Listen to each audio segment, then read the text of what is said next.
What about my love? Wasn't it enough? Just let me know so I can hold. Miami is 1-0. Texas A&M is 1-0.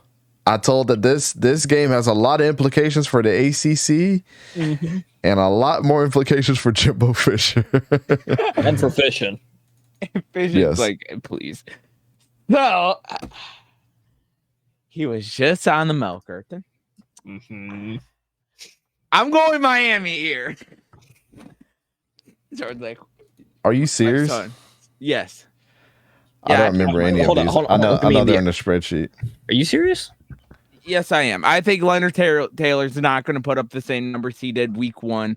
I think that was a major fluke. I liked a little bit what I saw from Miami. Texas A&M, I want to see it. We all know the disappointment they had last year. They came in, got Let me the see if I'm win. looking at this correctly. Is that a you? Yeah, yes. Hold up. Where's mine? Sorry. That is correct. I need my bifocals on, bro. I can't see. That is correct, Sorry. That is correct. No, I liked what I saw from Miami this week. I think they're going to be able to pull out the win. I am 100% sure Leonard Taylor's not going to put up the same numbers he did last week. I think he's going to be he's going to be upset. He did absolutely nothing. He's going to be hearing all week. Well, depends on if he listens to the media. All week, the media is probably going to be talking about, if they talk about Miami and Leonard Taylor's, how he was buns. And no way he does this twice, especially from a guy who's supposed to be a top 10 pick in the NFL draft. So I'm expecting Taylor to go off, and I'm expecting Miami to get the win. All right. It'll be close, though. So, did Miami put a thrashing on Miami of Ohio? No. No, they won 38-7. Would you consider that a thrashing? Or would you consider 52-10 a thrashing? To be fair, they allowed less points. Anyways.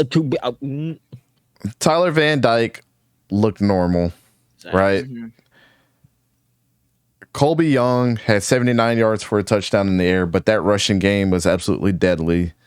36 carries, 250 yards, collectively 6.9 yards a carry and 3 touchdowns. Tyler Van Dyke has been proven that he's just continuously going to look normal. Miami's defense, 3 sacks, 4 passes defended.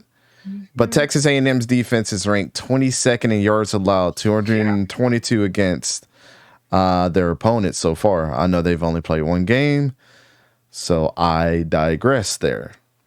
Connor Wegman absolutely put on a show. 18 for 23, 236 yards, 78.3 completion percentage. I know they played New Mexico, but he still put up 5 touchdowns in the air. Was sacked 1 time. So what that tells me is that their offensive line is actually better this year as well. Evan Stewart was an absolute demon. 8 receptions, 115 yards, 2 touchdowns. And Noah Thomas had 3 tuds on his own. Yeah. Miami is ranked number 19 in total defense with 215. So Texas A&M had 1 interception, 5 passes defended, 2 sacks. And let me just talk about Josh DeBerry, the cornerback that transferred over from Boston College. After those stats that I named, had 10 total tackles, 1 sack, 1 pass defended, and 1 interception. Look for this dude to be one of the best cornerbacks in the country if he can keep it up.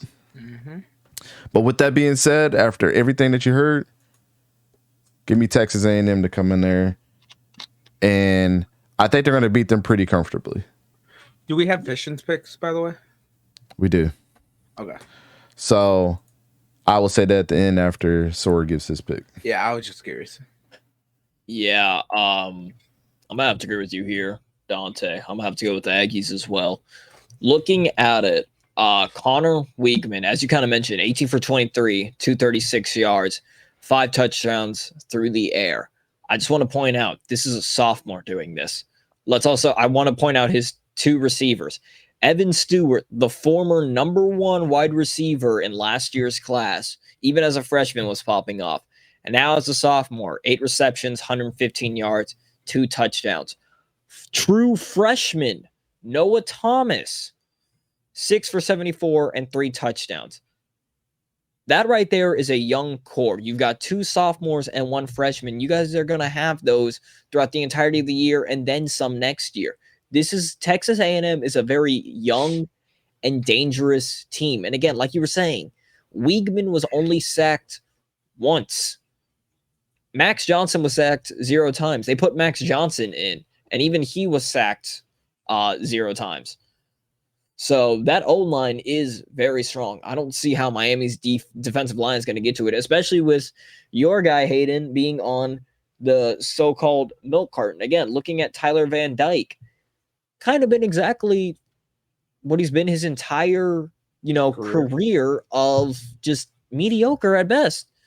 Really, what it was for Miami was their rushing game. Henry Paris Jr., 9 carries for 90 yards and a touchdown. Mark Fletcher Jr., 9 carries, 76 yards, and a touchdown.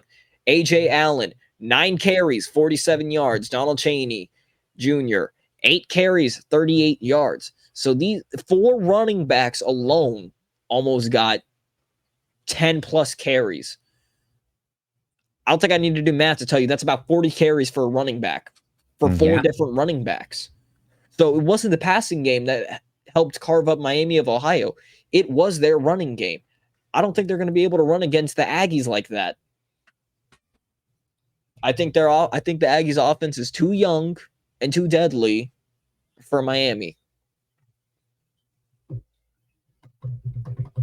So we got 2 Texas A&M, 1 Miami. Does Fishing make it the 3-1? Fishing is Texas A&M. All right. Tony is Texas A&M. So you're sitting in the classroom by yourself, Hayden. Just like Fishing- Duke. Fishing, I'm not going to lie, man. I know we called you crazy. I know we called you crazy for the Aggies winning the West. If they keep this up, man,